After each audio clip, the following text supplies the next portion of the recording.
Go back to Pharaoh, the Lord commanded Moses. Tell him this is what the Lord, the God of the Hebrews, says. Let my people go so they can worship me. If you continue to hold them and refuse to let them go, the hand of the Lord will strike all your livestock, your horses, donkeys, camels, cattle, sheep, and goats with a deadly plague. But the Lord will again make a distinction between the livestock of the Israelites and that of the Egyptians. Not a single one of Israel's animals will die. The Lord has already set the time for the plague to begin. He has declared he will strike the land tomorrow. And the Lord did just as he had said.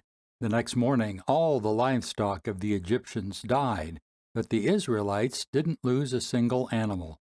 Pharaoh sent his officials to investigate, and they discovered that the Israelites had not lost a single animal. But even so, Pharaoh's heart remained stubborn, and he still refused to let the people go.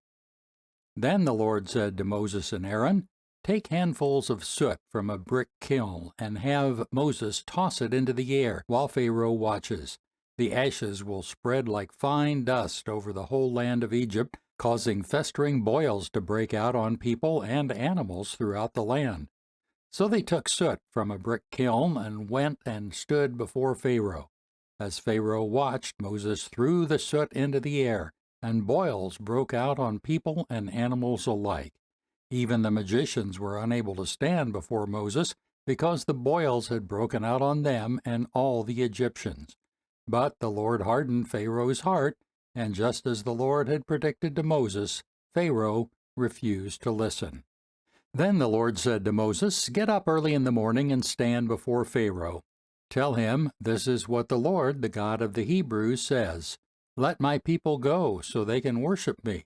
If you don't, I will send more plagues on you and your officials and your people. Then you will know that there is no one like me in all the earth. By now I could have lifted my hand and struck you and your people with a plague to wipe you off the face of the earth. But I have spared you for a purpose, to show you my power and to spread my fame throughout the earth. But you still lord it over my people and refuse to let them go.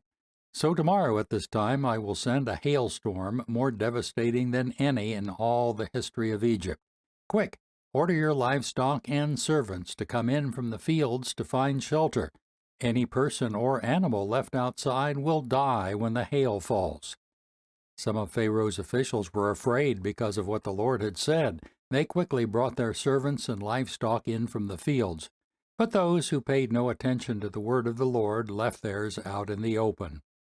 Then the Lord said to Moses, "Lift your hand toward the sky so hail may fall on the people, the livestock, and all the plants throughout the land of Egypt." So Moses lifted his staff toward the sky, and the Lord sent thunder and hail, and lightning flashed toward the earth. The Lord sent a tremendous hailstorm against all the land of Egypt.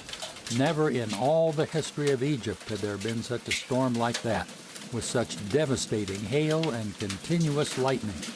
It left all Egypt in ruins. The hail struck down everything in the open field, people, animals, and plants alike.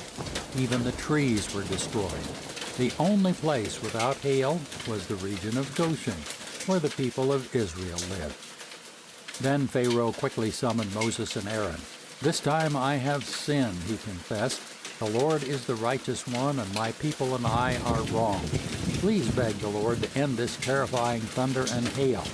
We've had enough. I will let you go. You don't need to stay any longer."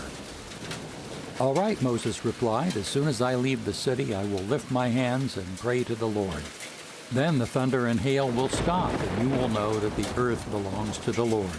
But I know that you and your officials still do not fear the Lord God." All the flax and barley were ruined by the hail, because the barley had formed heads and the flax was budding. But the wheat and emmer wheat were spared because they had not yet sprouted from the ground. So Moses left Pharaoh's court and went out of the city. When he lifted up his hands to the Lord, the thunder and hail stopped, and the downpour ceased. But when Pharaoh saw that the rain, hail, and thunder had stopped, he and his officials sinned again, and Pharaoh again became stubborn. Because his heart was hard, Pharaoh refused to let the people leave, just as the Lord had predicted through Moses.